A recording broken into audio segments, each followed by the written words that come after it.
8명 정도 같이 이제 수용되었던 재소자를 진술을 청취했는데 2005년 당시 이 피의자는 60대 초반이었는데도 불구하고 키 180cm 단단한 체격이고 노역 당시에 매듭을 깔끔하게 잘했다 이런 진술이 있었고요. 사람을 죽여봤다. 이런 진술을 했다는 정도 이렇게 말씀을 드리겠습니다. 그리고 이제 피해 여성에 대해서 어느 정도 묘사하는 진술이 있었습니다. 지난 2005년 6월 서울 신정동의 한 초등학교 주차장에서 쌀포대에 감싸진 20대 여성의 시신이 발견됐습니다. 그로부터 5개월 뒤 이번엔 바로 인근의 또 다른 주차장에서 40대 여성의 시신이 발견됐는데요. 서울 한복판에서 벌어진 충격적인 연쇄살인 사건의 사회적 파장은 컸지만 끝내 이 사건은 미제로 남았습니다. 그리고 바로 오늘 그 진범이 밝혀졌는데요. 지금부터 20년간 숨겨져 있던 그 사건의 진실을 파헤쳐 보겠습니다. 예, 이미 뉴스로 접하신 분들 많으실 겁니다. 20년 만에 확인된 진범, 신정동 연쇄살인 사건. 자, 교수님 시작해 주시죠.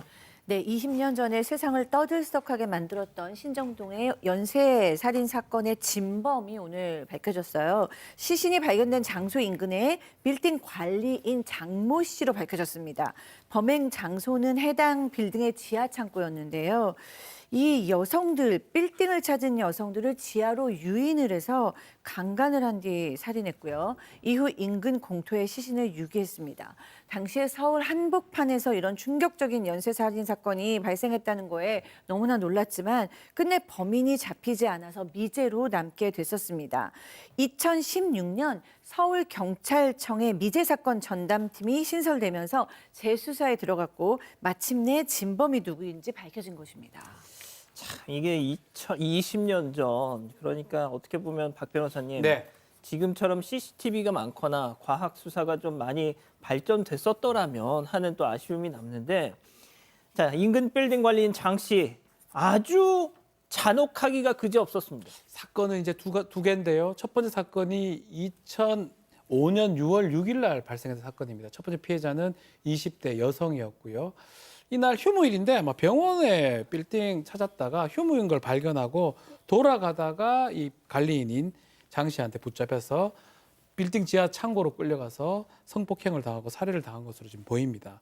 그때도 마찬가지로 시신을 쌀포대에 감싸서 노끈으로 묶은 다음에 인근 초등학교 주차장에 유기를 했다라고 하고요. 두 번째 사건은 5개월이 지난 11월 20일 발생했는데 이때는 40대 여성인데요.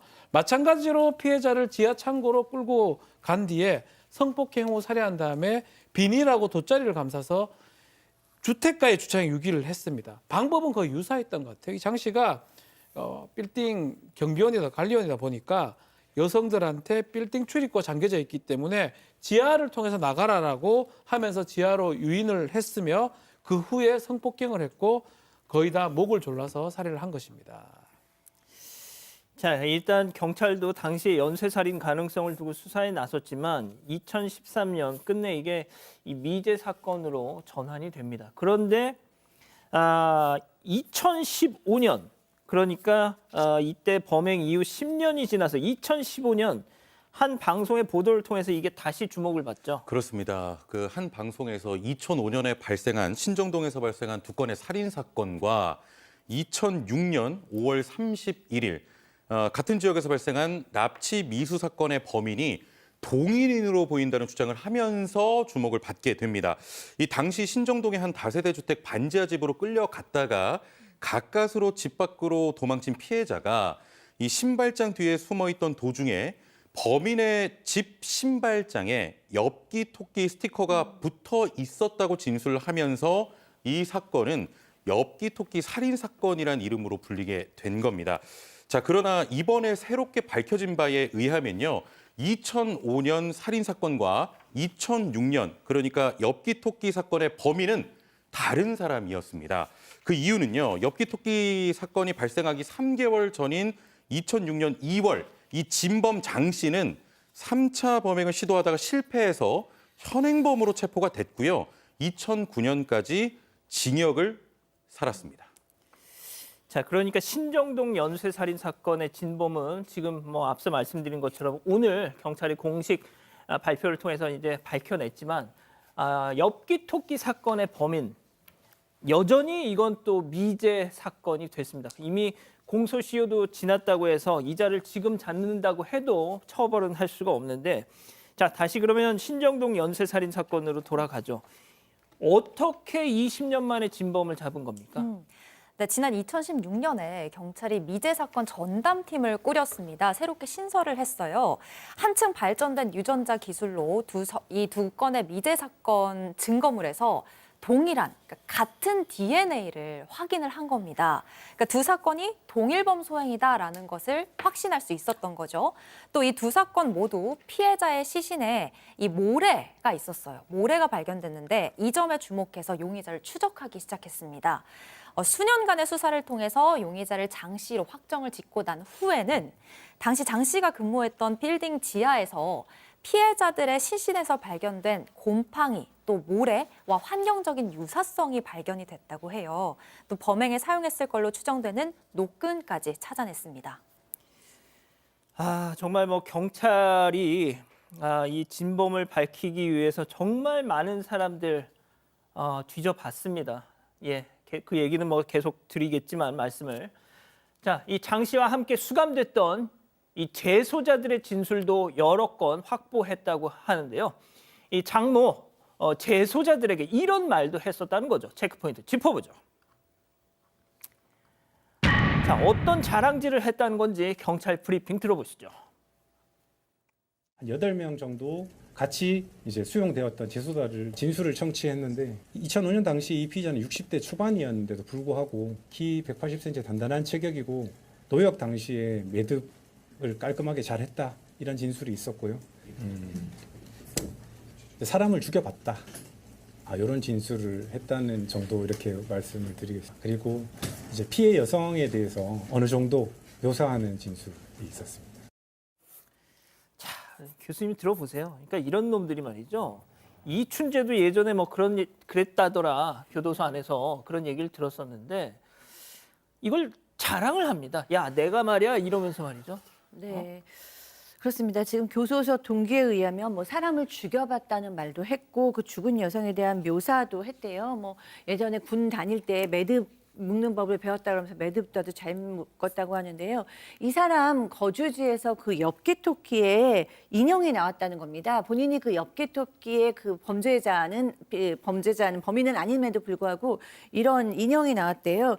그러니까 이제 뭐 나도 그 정도 클래스의 스케일이 다른 사실은 살인을 저지른 어마어마한 사람이다라고 이렇게 수감자들 사이에서도 인정을 받고 싶은 거죠. 그래서 뭔가 자기를 신화화하고 뭔가 굉장히 과대망상적인 요소를 가지고 나는 너희와 달라, 뭐 내가 대장이야 이런 것을 좀 주장하고 싶었던 게 아닌가 싶기도 하고요. 또 하나는 그 여성에 대해서 묘사하는 얘기를 했다라는 것은 그때 그거에 대해서 살인에 대해서 조금도 죄책감을 느끼지 않고 도리어 그때를 생각하면 뭔가 일종의 쾌락이라던가 또는 이렇게 스릴이라던가 이런 걸 좀 느껴오지 않았을까 하는 끔찍하다는 생각도 듭니다. 자, 제가 박 변호사님한테는 따로 좀 여쭐 게 있습니다. 제가 이 얘기는 그냥 제가 전해드릴게요. 이 장모는 2015년 7월 이미 암투병 중에 사망을 했답니다. 경찰은 공소권 없음으로 사건을 종결할 예정이라고 오늘 밝혔습니다. 자, 박 변호사님, 예. 경찰이 말이죠. 이 미제 사건을 해결하기 위해서 그 양천구 신정동 일대에 사는 23만 명을 수사 대상으로 정하고 그중에 1,514명의 DNA를 다 분석을 하고 그래도 이게 뭐 단서가 안 잡히니까 사망자 중에서도 찾다가 그쵸. 오늘 이 장모의 이 꼬리를 밟았다는 겁니다. 정말 경찰이 너무너무 고생하셨고요. 자, 하지만 제가 오늘 이 소식을 전해드리면서 내내 아쉬운 것이 자, 이자는 말이죠. 천수를 누리다 갔습니다. 그렇죠. 예?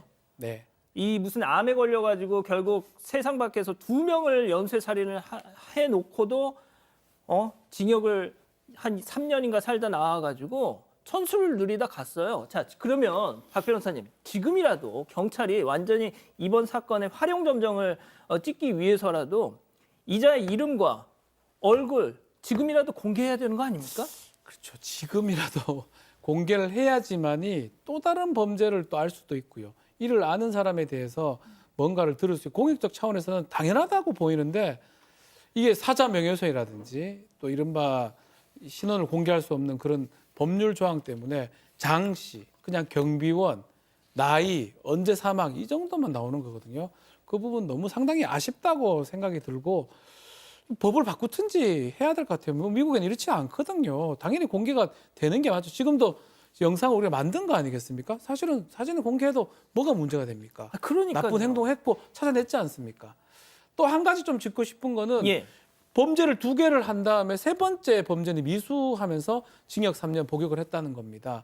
그때 유사한 사건이 범죄였으면 그 전 사건하고 그때 아주 일반화된 사건이기 때문에 조금 더 연관성을 찾아냈었으면 하는 아쉬움은 있어요. 그렇다면 뭐 천수 못 누리고 다 찾아내가지고 조금 더 이 벌받게 할 수 있었던 것 같은데 그런 부분은 지금 봐도 많이 아쉽다고 생각이 듭니다. 아까 박 변호사님 말씀하셨지만 저희가 사람을 저렇게 2명이나 잔혹한 방법으로 죽인 놈을 갖다가 장모 씨라는 말, 얼굴도 몰라. 그래서 저희가 좀 보시기에 좀 어땠는지 모르겠습니다만 AI 영상으로 지금 전해드리고 있어요. 이게 말이나 됩니까? 경찰은 알겠죠. 예? 고생하셨잖아요. 정말 너무너무 고생하셨잖아요. 자, 정말 경찰이 무슨 사자 명예훼손이고 뭐를 떠나서 이거 정말 지금이라도 다시 한번 고민해 보십시오. 이자의 이름과 얼굴 공개하셨으면 좋겠습니다.